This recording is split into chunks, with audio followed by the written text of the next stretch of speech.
तो चलिए शुरू करते हैं। इस सितंबर टेक की दुनिया में कुछ बेहद रोमांचक होने वाला है। हम लंबे समय से आ रही लीक्स और अफवाहों का गहराई से अध्ययन कर रहे हैं और आज हमारा फोकस एप्पल के उस डिवाइस पर है जिसका हम सभी को बेसब्री से इंतजार है।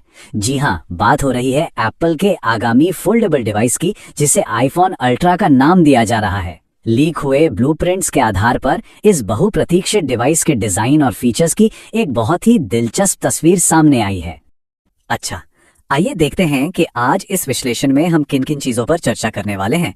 शुरुआत होगी एप्पल के पहले फोल्डेबल फोन के इतिहास से, फिर हम इसके बाहरी डिजाइन, लिक्विड मेटल हिंज और अंदर की वाइड स्क्रीन पर नजर डालेंगे और अंत में हार्डवेयर परफॉर्मेंस के साथ ये समझने की कोशिश करेंगे कि क्या ये सच में मार्केट के लिए गेम चेंजर साबित होगा।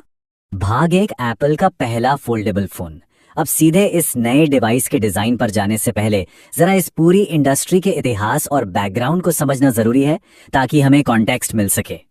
जरा इस टाइमलाइन को देखिए। करीब 7 साल पहले सैमसंग ने इंडस्ट्री का पहला फोल्डेबल फोन लाकर एक नई दुनिया खोल दी थी। इन 7 सालों के बीच कई अलग अलग ब्रांड्स ने फ्लिप और फोल्ड डिजाइन्स के साथ अनगिनत एक्सपेरिमेंट किए और अब इस सितंबर में पूरे 7 साल के लंबे इंतजार के बाद एप्पल अपने आईफोन अल्ट्रा के साथ इस मैदान में उतरने की तैयारी कर रहा है। इससे एक बात तो साफ है कि एप्पल किसी रेस में भागने के बजाय इस डिजाइन को एकदम परफेक्ट बनाने में अपना समय ले रहा है। अब जो लीक हुई डमी यूनिट सामने आई हैं, वो वाकई दिलचस्प हैं। एक तरफ बाजार में मौजूद आम फोल्डेबल्स हैं जो आमतौर पर स्टैंडर्ड फ्लिप या चौकोर शेप में आते हैं, लेकिन दूसरी तरफ आईफोन अल्ट्रा का डिजाइन बिल्कुल अनोखा है। यह एक ऐसा बीच का फॉर्म फैक्टर है जिसे बहुत ही आसानी से पॉकेट में रखने के लिहाज से बनाया गया है। मतलब ना तो ये पूरी तरह से फ्लिप है और ना ही कोई टिपिकल फोल्ड। ये कुछ अलग ही अनुभव देने वाला है। भाग 2, बाहरी स्क्रीन और डिजाइन। चलिए अब सीधे डिवाइस के बाहरी हिस्से पर चलते हैं और इसकी कवर स्क्रीन के साथ बटन्स के लेआउट को देखते हैं। बाहर की तरफ हमें 5.4 इंच की काफी कॉम्पैक्ट सी कवर स्क्रीन मिलने की उम्मीद है, जिसमें एक पंच होल स्टाइल कैमरा होगा। बटन्स की बात करें तो साइड में टच आईडी, पावर बटन और नया एक्शन बटन दिया गया है। वहीं वॉल्यूम बटन्स को एकदम ऊपर की तरफ जगह मिली है। ये लेआउट काफी साफ और इस्तेमाल करने में बहुत आसान लग रहा है। तो यहाँ सबसे गौर करने वाली बात यह है कि फ्रंट कवर स्क्रीन से फेस आईडी पूरी तरह से गायब है। जी हाँ, बिल्कुल सही सुना। इसका मतलब है कि डिवाइस के बाहरी हिस्से पर बायोमेट्रिक सुरक्षा के लिए पूरी तरह से उस साइड माउंटेड टच आईडी पर ही निर्भर रहना होगा। ये वाकई एक हैरान करने वाला फैसला है।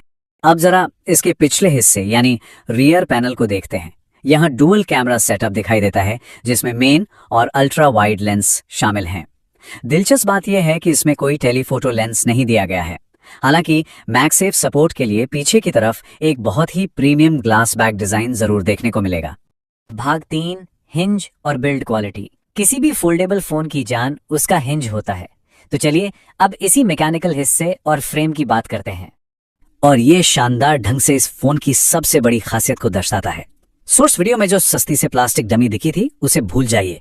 असल डिवाइस में एप्पल का अपना खास डेवलप किया हुआ लिक्विड मेटल हिंज होने वाला है। ये कस्टम मैकेनिज्म इतना स्लीक है कि ये फोन को बेहद टिकाऊ बनाएगा और साथ ही इसकी मोटाई को भी काफी कम रखेगा। हिंज के अलावा फोन की पूरी मेन बॉडी एल्यूमिनियम से बनी होगी, जो इसे मजबूती के साथ साथ एक बहुत ही प्रीमियम फील देगी। ये डिवाइस काफी स्लीक होने वाला है और हाँ, नीचे की तरफ वही स्टैंडर्ड USB-C पोर्ट भी मौजूद होगा जो आजकल हर डिवाइस की सबसे बड़ी जरूरत बन चुका है। भाग 4, अंदर की वाइड स्क्रीन। बाहरी डिजाइन और हिंज को समझ लेने के बाद अब समय आ गया है डिवाइस को खोलने का और उस स्क्रीन को देखने का जिसका सबको बेसब्री से इंतजार है। अंदर की स्क्रीन की सबसे बड़ी हाईलाइट है इसकी क्रीजलेस तकनीक। पुराने फोल्डेबल्स या डमी यूनिट्स में बीच में जो फोल्ड लाइन या क्रीज दिखती थी उसे तो हम सब जानते हैं, लेकिन फाइनल प्रोडक्ट को कुछ इस तरह से इंजीनियर किया जा रहा है कि वो सेंट्रल लाइन बिल्कुल गायब हो जाएगी। मतलब इस्तेमाल करते वक्त एकदम स्मूथ और सपाट स्क्रीन का अनुभव मिलेगा। सोर्स मटेरियल से लिया गया ये कोट पूरी बात को एकदम सटीक तरीके से समझाता है। ये सचमुच एक आईपैड मिनी है जिसे मोड़कर जेब में रखा जा सकता है। जरा सोचिए, एक इतना बड़ा और इमर्सिव डिस्प्ले जिसे बस फोल्ड करके पॉकेट में डाला जा सकता है। ये वाकई एक बेहद प्रैक्टिकल अनुभव होने वाला है। इस वाइड एस्पेक्ट रेशो के व्यवहारिक फायदे भी बहुत सारे हैं। इसका शेप आईपैड मिनी जैसा है, तो डेवलपर्स के लिए एप्स को इस स्क्रीन के लिए ऑप्टिमाइज करना बहुत आसान हो जाएगा। यूजर्स के नजरिए से देखें तो डॉक्यूमेंट्स पढ़ना या दो ऐप्स को एक साथ साइड बाय साइड चलाना एकदम मक्खन जैसा होगा। और बेहद पतले बेजल्स के साथ कोने में दिया गया पंच होल कैमरा ये सुनिश्चित करेगा कि स्क्रीन के हर इंच का इस्तेमाल हो। भाग 5, हार्डवेयर और परफॉर्मेंस। बेहतरीन स्क्रीन तो मिल गई, लेकिन इसे चलाने के लिए दमदार ताकत की भी जरूरत होती है। चलिए देखते हैं इसके अंदरूनी कंपोनेंट्स को। अब इस स्पेसिफिकेशन के बारे में जो बात वाकई दिलचस्प है वो है इसका प्रोसेसर A20। अफवाहों की माने तो इस फोन में बिल्कुल नई A20 Pro चिप का इस्तेमाल किया जाएगा। यही वो चीज है जो इस फोल्डेबल को बेजोड़ स्पीड और किसी भी तरह की हैवी मल्टीटास्किंग करने की जबरदस्त ताकत देगी। बाकी अंदरूनी हार्डवेयर की बात करें तो इस बड़े फॉर्म फैक्टर की वजह से इसमें एक बड़ी बैटरी आसानी से फिट हो सकेगी जो लंबे समय तक बैकअप देगी। साथ ही कनेक्टिविटी के लिए एप्पल का एकदम नया अपना खुद का तैयार किया गया मॉडेम हो सकता है। बस एक चीज ध्यान रखने वाली है कि इसकी कैमरा क्वालिटी प्रो मॉडल्स की तरह नहीं बल्कि स्टैंडर्ड आईफोन 18 के लेवल की ही होगी। छठा और आखिरी भाग, क्या ये गेम चेंजर होगा? चलिए देखते हैं कि इन सब बेहतरीन फीचर्स के साथ ये डिवाइस आज के इस कड़े स्मार्टफोन बाजार में कहां स्टैंड करता है। अगर हम निष्पक्ष होकर मार्केट की प्रतिस्पर्धा को देखें तो एक तरफ एप्पल है जो अपने अनोखे वाइड एस्पेक्ट रेशियो वाले आईफोन अल्ट्रा के साथ तैयार है, लेकिन दूसरी तरफ बाकी कंपनियां भी खाली नहीं बैठी हैं। सैमसंग एक नए वाइड फोल्ड डिवाइस पर काम कर रहा है और हुआवे भी प्योर एक्स और प्योरा मैक्स जैसे मॉडल्स के साथ लगातार इनोवेशन कर रहा है। साफ है कि मुकाबला बहुत ही कांटे का होने वाला है।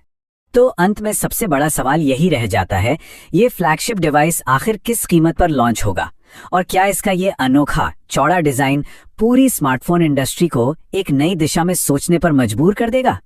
इन सब रोमांचक सवालों के जवाब हमें इस सितंबर में होने वाले लॉन्च के बाद ही मिलेंगे। इस खास विश्लेषण में हमारे साथ जुड़ने के लिए बहुत बहुत धन्यवाद।